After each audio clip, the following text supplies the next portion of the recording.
27 வயசாகுது உனக்கு. இன்னும் சமைக்க தெரியாதுன்னு சொல்றியேம்மா? சமைக்க தெரியாதுன்னு சொல்லல.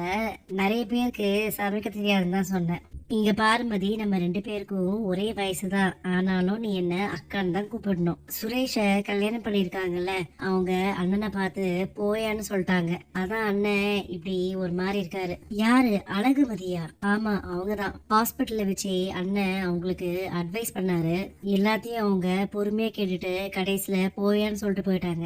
யாருமே அண்ணன் இந்த மாதிரி மரியாதை இல்லாம பேசுனதே இல்ல. சுரேஷ் அதுக்கு எதுவும் சொல்லவே இல்லையா? இல்ல, அவரும் ஷாக் ஆகி அப்படி நின்ட்டாரு. மதி கிச்சனுக்கு வந்து என் கூட பேசலாம் செஞ்சாலே, ஆனா இத பத்தி எதுவுமே சொல்லலையே. தங்கராஜ் அண்ணன் இதை எப்படி சாதாரணமா எடுத்துக்கிட்டாரு? அதான் எனக்கு ஒண்ணும் புரியல. இந்நேரம் அங்க வந்து என்கிட்ட மன்னிப்பு கேளுன்னு அவர் ஏதாச்சும் பேசியிருக்கணும். ஆனா எதுவுமே பண்ணாம அமைதியா உட்காந்துருக்காரு. ஆனாலும் மதிக்கு எவ்வளவு தைரியம் இல்ல. நான் இந்த வீட்டுல எப்படிலாம் இருக்கணும்னு நினைக்கிறேனோ, ஏன்னா இந்த வீட்டுல எப்படிலாம் இருக்க முடியலையோ அப்படிலாம் மதி இருக்கிறத பார்க்க நல்லாதான் இருக்கு.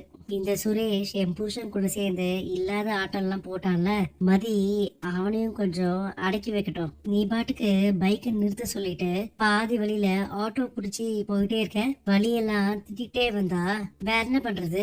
உன்னை யாரும் திட்டக்கூடாதா என்ன? ஆமா, தேவையில்லாம யாரும் யாரையும் திட்டக்கூடாது.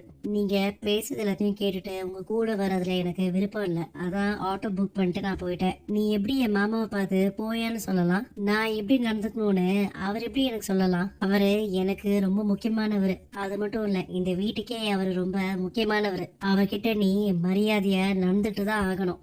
அவரு உங்களுக்கு வேணா மரியாதைக்குரிய ஆளா இருக்கலாம், ஆனா எனக்கு அப்படி இல்ல. என்னை பொறுத்த வரைக்கும் அவரு பஞ்சாயத்து பண்ற ஒரு ரவுடி.